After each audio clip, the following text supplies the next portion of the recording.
जैसा कि पहले भी मैंने एक कड़ी में कहा कि मेरी आपसे जो भी चर्चा होगी वो पूर्ण सत्य या अप्रत्यक्ष सत्य। पूर्ण सत्य तो वो जिसको मैंने खुद देखा, जाना या समझा। अप्रत्यक्ष सत्य वो जैसे किसी ने पूछा कि आप अपने परदादा से मिले हो, मैंने कहा नहीं, लेकिन मेरे पिताजी ने उनके बारे में बताया क्योंकि मेरे पिताजी रियल में उनसे मिले थे। ये अप्रत्यक्ष सत्य। तो मेरे ये दो प्रकार की चर्चा आपसे रहेगी। और एक चर्चा मैंने पहले भी की थी कि एक व्यक्ति परेशान, हैरान घूमता है, जगह जगह जाता है। ऐसे ही एक व्यक्ति की घटना आपको बिना किसी उनके परिचय के, मैं जानता हूँ, मैं मिला हूँ उनसे। वो व्यक्ति घूमता रहा वर्षों तक अपनी समस्या को लेकर। वो व्यक्ति कभी पहाड़ी वाली माता के, किसी ने कहा कि घुंघरू वाले बाबा हैं, कोई चिमटे वाले बाबा हैं, कोई गुफा वाले बाबा हैं, झील वाली माता हैं, जैसा जिसने बताया। परेशान आदमी घूमता है बेचारा। तो वो घूमता रहा। किसी ने कहा भी वहाँ जाएं, वहाँ नारियल चढ़ाएं, वहाँ मोली बांधें, कोई पर्ची वाले बाबा हैं। तो कहीं कोई जागरण लगाओ, पितर नाराज हो गए, न जाने क्या क्या, सभी मान्यताएं उसने मानी, गया। परेशान आदमी जाता है। और परेशान व्यक्ति वो घूमता रहा लगातार अपनी समस्याओं के लिए कर, कभी किसी धाम पर, तीर्थ पर, न जाने कहाँ कहाँ घूमते हुए कई वर्ष हो गए। अचानक कुछ वर्षों के बाद वो समस्या स्वतः ही हल हो गई। अब उसने विचार किया कि समस्या तो हल हो गई, लेकिन अब ये एक और समस्या उससे बढ़ी कि पता नहीं किसकी वजह से हुआ है। घुंघरू वाली माता या चिमटे वाले बाबा, न जाने किसकी वजह से परेशान।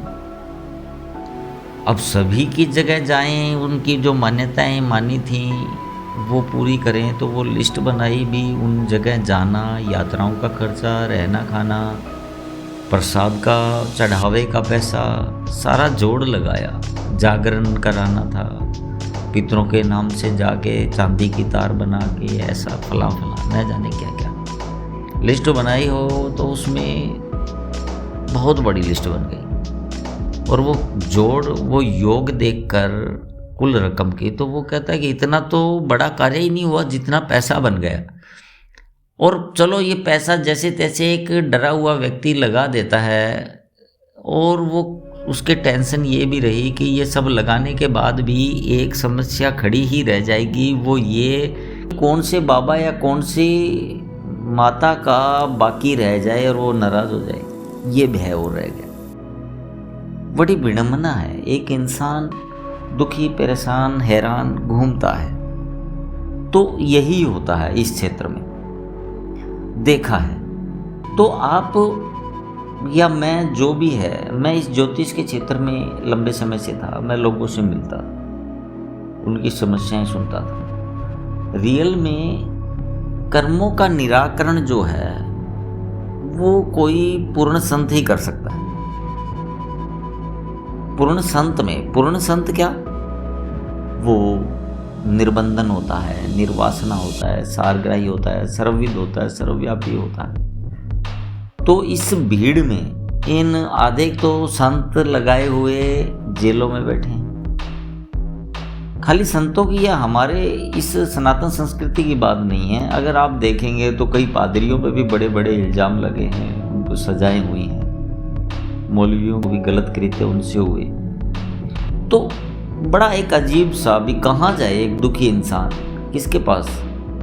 ये मठाधीश आचार्य, जो बड़े बड़े आचार्य हैं, उनमें से अधिक कौन सा सही है, कहाँ जाऊँ? तो इसी के संदर्भ में आगे चर्चा जारी रखेंगे कि है, हल है, और उस पूर्ण जो उस सत्ता में मिला है वो पूर्ण संत के लक्षण भी है। तो वो आगे की कड़ी में हम चर्चा जारी रखेंगे। और सत्य भक्ति, पूर्ण संत की पहचान, और ये कर्मों की वजह से जो दुख हो रहे हैं, कष्ट कर्मों की वजह से, उन कर्मों को हल करने का उपाय आगे की चर्चा में जारी रखें। सुनते रहिए।